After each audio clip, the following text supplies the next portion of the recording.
It's Friday, and I'm back with the next in our Fanzine Friday series. Today we're taking a look at Tempestuous Orifice number 3. Please stick around. I'm AZ Mountaineer. This is our channel, Old School Rules, the place for everyone who loves classic RPGs and anyone who'd like to learn more about them. Each week on the Fanzine Friday series, I take a fanzine from my collection off the shelf for a closer look. Today from 1983, this is Tempestuous Orifice number 3. Hope you enjoy the video. Today we continue our look at this fanzine from the United Kingdom called Tempestuous Orifice. This is Tempestuous Orifice number 3. It's just a plain white sheet of paper. It's not heavy stock. And then just regular paper folded in half, stapled down the side. The Tempestuous Orifice, they have a copyright date, so we sort of know the year, but we don't know anything specifically about the publication schedule. This one's 1983. It's either somewhere between the spring or maybe even later on in the year. There are only 2 issues, 2 and 3, that come out in 83. By the time we get to issue number 4, it's being copyrighted in 1984. And so even though they said they thought this would be a quarterly journal, it seems like it's probably more like a semi-annual journal. And again, this is the product of Steve Norledge, Patrick Fama, and Chris Davies. Richard Harris does the art, and here is his art for number 3.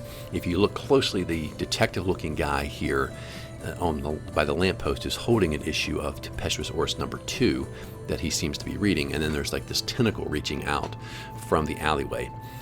Clearly not a fantasy theme, right? This is a Call of Cthulhu theme, which usually takes place around the 1920s, as I recall. I haven't played that game, but I read stuff about it. And you can see they continue to look at things beyond Dungeons and Dragons in this fanzine. Here's a closer look at the artwork. Again, this is Richard Harris, who's done the cover for all of their fanzines so far. In terms of what's inside of here, we've got an editorial, Stranger in the Night, which is a little game, independent, sort of like a one-off game you could play. Death Wish 19 continues their look at the giving you a narrative description of their campaign. A review of Call of Cthulhu, a Call of Cthulhu adventure called Lost Sy'Norahthyth.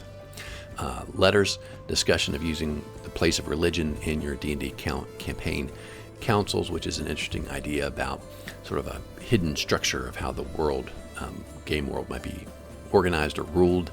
All That Glitters Is Not Gold is a look at miniatures. On the first day is an initial idea about how to set up, design your own campaign world, focusing on weather and climate. And then Gamesfaire 83 is just a discussion of their trip to Gamesfaire. Again, Steve, Patrick, Chris, the main people who put this together, Richard Harris with art, and then contributions this time from Glyn, Roberts, and Paul Street. The first thing we'll notice about the editorial is it's signed, if you will, by Chris instead of by Steve. And what he says is that Steve has decided he's more interested in play-by-mail, and so he's going to focus more on that, doesn't think he can do both. And so Chris is going to sort of step up and become the lead person responsible for pulling the fanzine together. I would say, every quarter, but it's clearly not that often. But however often it is, Chris now has agreed to sort of step up and take the lead. They also mentioned that this is similar to something that's happened to Dragon Lords and the Doom Book of Chaos, who they say also recently lost some of the people that were helping put their fanzine together. Okay, so they also say they have a competition they want to announce, which is to design some type of a logo or insignia to use here on the front. Every cover's sort of been a little bit different, and they say if someone can come up with an idea that we like, that we use, we'll give you some free, issues. So Strangers in the Night is not a D&D adventure. It's Dungeons and Dragons, but it's sort of like a one-off game. And he says this would be something you would do, either at the end of the night because you have extra time, or in place if your normal campaign session you might hold. And so there's a little village, and the dungeon master will control the villagers, and they have their sheep here in the center of the village, and you protect the sheep. That's the goal. And then the players who come to the table each are going to get some different monsters that they're going to control. Trolls, ogres, orcs, gnolls, kobolds, and bugbears. And they've got a little chart based on how many players are there, and each of them could pick sort of a group that they would like. Maybe you want to be 3 trolls, the other guy wants to be 10 gnolls. He's got at least an idea of how he's going to balance that. So based on the number of each of those groups, and again, trying to balance that based on how many different players are going to have control of groups. His rules are pretty simple. You're using D&D for the combat, and they can't talk to each other to coordinate unless they move their different little groups together within 40, I think, yards of each other on the tabletop. And then if they're within line of sight of each other, they're allowed to yell and communicate, and that's the only reason they're allowed to talk to each other at the table. Otherwise, again, not perfectly clear how this is supposed to go, but I think essentially he would go to each player, what are you doing? And you're not allowed to sort of strategize, right? After, you could strategize in the beginning, say, here's our plan. But once you begin the game session, they can't talk to each other. They can't make suggestions to each other. They can't say, hey, you go left, I go right, that kind of thing, unless they bring their folks together.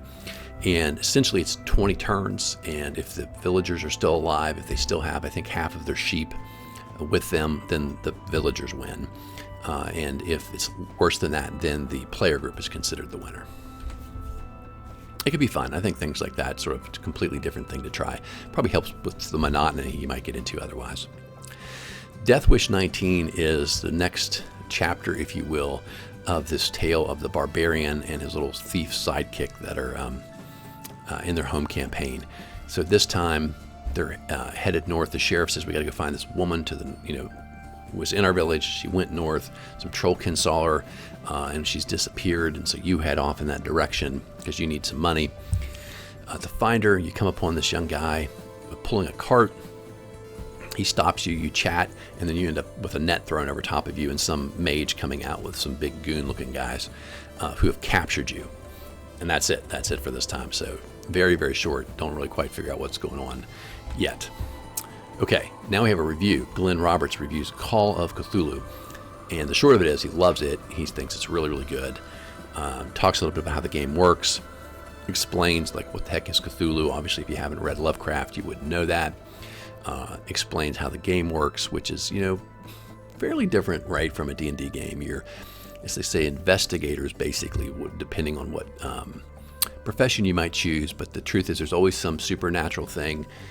You try to investigate without getting yourself killed or going insane, because the nightmare-like creatures, I think you have a sanity stat, and they can affect your sanity. So this one, for me, was actually pretty interesting. You get some tidbits about a mining disaster it's actually West Virginia, where I grew up, but they call it Virginia, in a little town called Beckley, which is a real town, and it's a mining community. And so here's the Peabody Coal Corporation mine, which is a real mining company from back in the day. And this is where the bad things have happened. You may or may not figure out what's going on here, which is that there's a cultist who's wants to bring back the old ones. These are sort of like the nightmare creatures of Cthulhu. And he has gone here, and they've found this underground city that is under the mine. It was buried centuries ago, probably. And the cultist is trying to reach that old city, sort of make contact with the old ones and bring them back. And so there's a timer, which is the interesting part of the campaign or the session. You're on a timer, and you have so many days before basically that's going to happen, and you have to try and stop it. And so here you are at the mine. There's some people that'll be helpful. There's obviously some guards. You could end up getting caught, locked up, dragged away. But your goal is to prevent that. There's a couple different ways to do it. As they say, if you just go straight forward and think you're going to fight these things, you're probably not. Like, you're probably going to get killed. And that's another difference of this. They say you're all the time coming up against stuff that you have no chance to defeat through direct head-on combat. And so you've got to learn that as well. There's a side view of the mine where that sits over top of the city. You can see the city there at the bottom. You go down the shaft. There's the first level of the mine. You go down further. There's a second level. And down there, you're going to start to run into some of the vanguard, if you will, the creatures that are part of the old ones who have already started to make their way up towards the surface. So could be really fun. And then they have a letters column, which is a little interesting because the letters column is basically they share a little snippet of a letter, and then the editors respond to it. And so it's sort of a one-sided debate. So the first guy really likes the fanzine, and then all the rest of them are talking about the article that was at the end of issue 2, which was about role-playing, sort of a defense that Steve had written, defense of D&D, why it was sort of streamlined, but he thought that brought a better role-playing, less focus on rules and rolling dice and so forth. And so then you get a couple of people here who've got comments on that, and then you've got these parentheticals inserted after every argument or every sort of couple of sentences where I think it's probably Steve is responding to that and basically telling them why their opinions aren't quite right, which is a fairly adversarial way to have your letters column set up. But in any event, it was entertaining reading. Patrick Fama, Religion in D&D. Talks a little bit about the challenge of what is alignment, how to use alignment. Talks about one DM he has who basically says, look, scrapped it. It's basically, instead of lawful, neutral, chaos, they run good, neutral, evil. And he said that's basically either you're a good person, you're trying to do good things in the world, you're ambivalent about that, or sort of trying to focus on balance, or you're evil. And whether you do that through the use of lawful things or imposing rules, or you allow things to not be, the only thing you focus on is either good or evil. He liked that better. Patrick uses that as a way to say, really what you need is religion. You need deities, and you need better deities than you get in deities and demigods. He said it ends up being, in essence, a monster manual. In the way it's presented and the information that's presented is more in line of making these sort of deities that you would encounter or be in conflict with, as opposed to people who would sort of focus religion and guide people's behavior. And so what he suggests is, first off, only pick 2 or 3 sort of mythos out of that book that exist in your world, or make up your own, but you can't have too many. And then he says for each, and then you really need to develop those. So he says, like, for each deity, you really need to think about what their motivations are, what it is that they care about in the world, and flush that out so that it gives you more structure to say, well, if you're a follower of this particular deity, then this is the stuff you would care about. These are the motivations you would have in the game. And so your actions be judged by whether or not you're advancing sort of that deity's goals for the world or not. And so it makes it a lot easier, sort of, rather than just say, I don't think that action was lawful good, right? So, well, this person's focused on, I don't know, preserving all life, maybe. And so therefore, did you focus on preserving life or not? So it's a more refined. I thought it's a very short article, but really kind of thoughtful way to think about that. I've often thought that the deities and demigods book, the way we used it, was that basically all those deities were available, right? And you just randomly picked one, in particular if you were a cleric. But it is kind of weird to have 15 different pantheons that sort of coexist to be a very sort of complicated society, because within each pantheon then you have 10, 20 different deities in that book, right?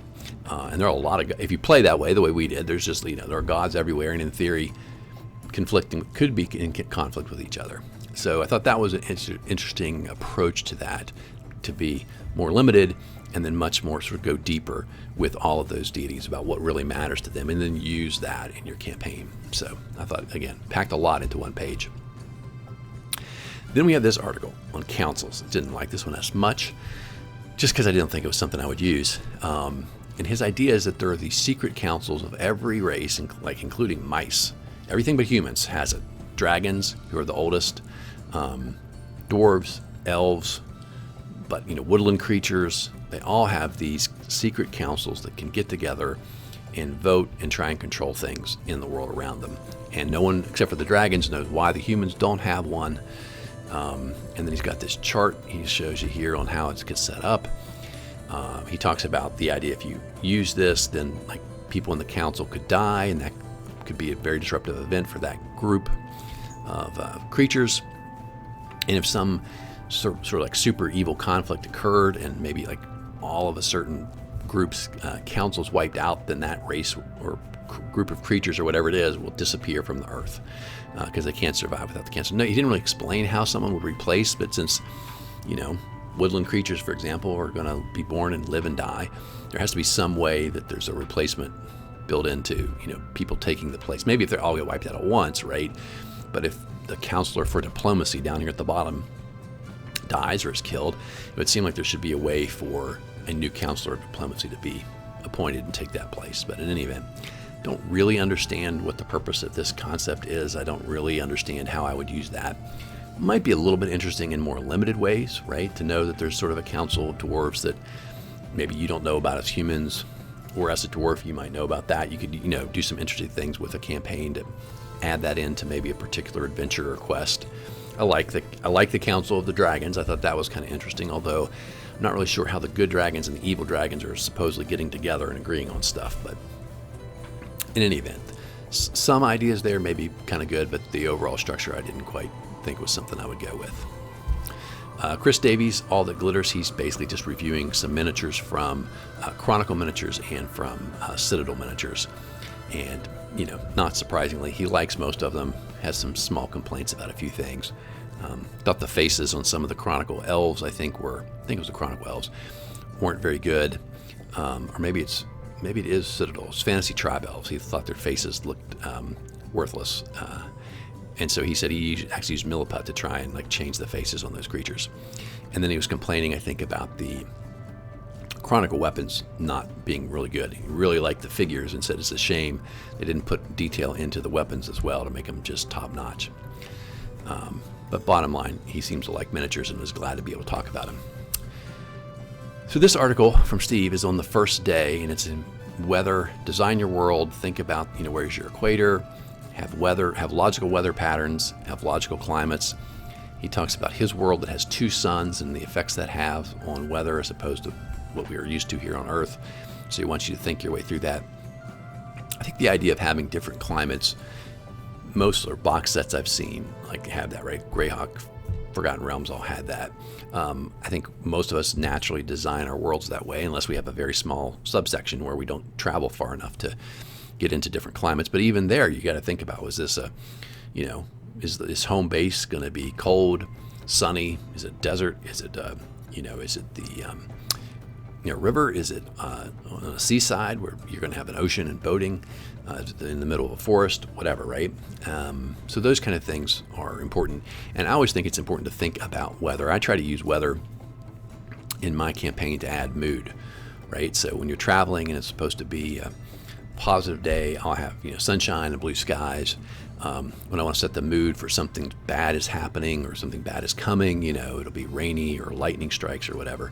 And again, I think that's just trying to enrich the senses that your players sort of bring into their imagination. So don't forget weather. That's my main takeaway. I don't know that you have to design a seasonal schedule for your world.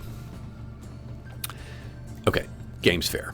They had a really good time. That's the bottom line. I thought it was interesting.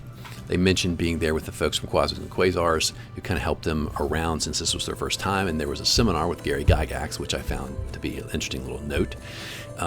He had a seminar, and it said brightened by discussions of the moral majority, which was an issue at that point in 1983.